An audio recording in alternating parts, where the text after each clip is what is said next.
जो कथा भागवत में भगवान के विषय में बताया जाता है।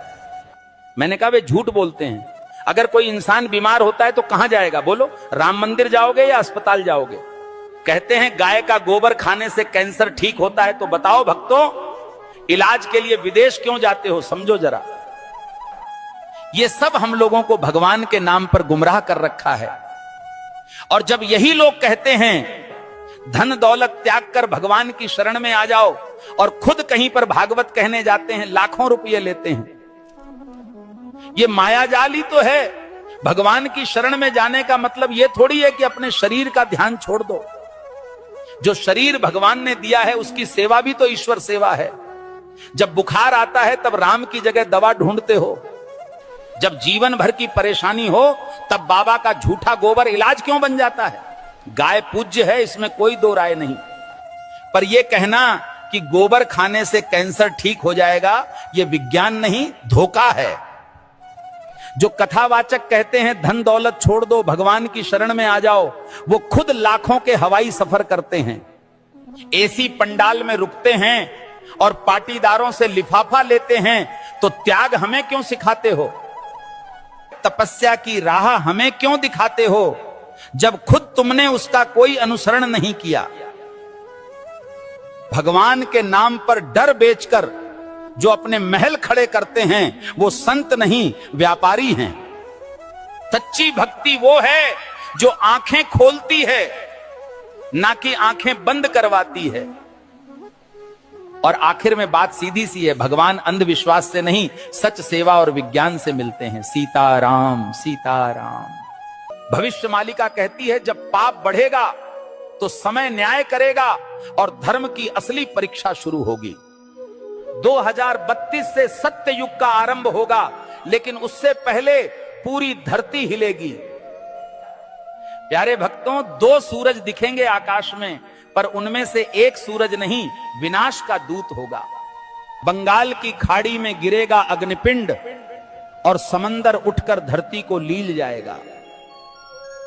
7 रात तक सूरज नहीं उगेगा, चांद नहीं दिखेगा, बस अंधकार होगा और भय, जिसे तुम प्राकृतिक आपदा कहोगे। तीसरा विश्व युद्ध दस्तक दे चुका है। शब्द नहीं अब शस्त्र बोलेंगे। भारत पर हमला होगा, परंतु धर्म की धरती कभी झुकेगी नहीं, क्योंकि भगवान कल्कि का अवतार होगा। जो शरण में आएगा बच जाएगा, जो अभिमान में रहेगा मिट जाएगा। प्यारे भक्तों, भविष्य मालिका चेतावनी नहीं, ये वक्त की आवाज है। जो सुन लेगा वही कल को देख पाएगा।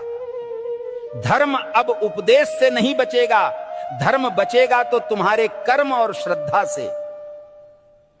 जो अब भी सो रहे हैं, समय उन्हें जगाएगा नहीं, बल्कि बहा देगा इतिहास की धूल में। अब भी समय है भक्तों, या तो धर्म के साथ खड़े हो जाओ या अधर्म के साथ डूब जाओ। कल सऊदी अरब में आयोजित मेरे सत्संग के दौरान एक भक्त ने मुझसे एक दुखद प्रश्न किया।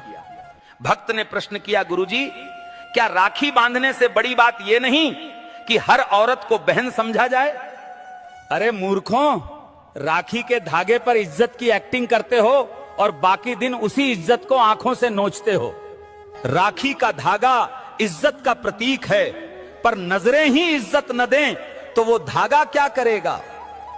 जो आज बहन कह रहे हैं, कल उसी जैसी स्त्री को घूरते हैं। यही विडंबना है।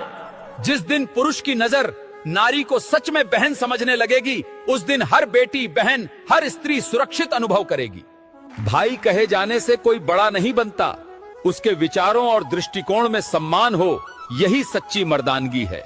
राखी की रस्म निभाना सरल है, पर नीयत की सफाई असली परीक्षा है। हे प्रभु, जो स्त्री को देखकर गंदे ख्याल लाता है वो कभी भाई नहीं बन सकता। हर लड़की बहन जैसी लगे, ये सिर्फ कह देने से नहीं होता, जब तक मन से उसे बहन समझा न जाए। राखी कोई ताबीज नहीं है, ये चेतावनी है सोच को पवित्र करने की और नारी को नजर से नहीं सम्मान से देखने की। जिस पुरुष की मर्दानगी किसी नारी की रक्षा न कर सके, वो राखी के धागे का भी हकदार नहीं होता। राम के भक्त हो या डर के गुलाम, शर्म करो। हनुमान जी ने रावण को जला दिया, तुम आंख फड़कने से कांपते हो। अगर आज हनुमान जी को कुछ कहना होता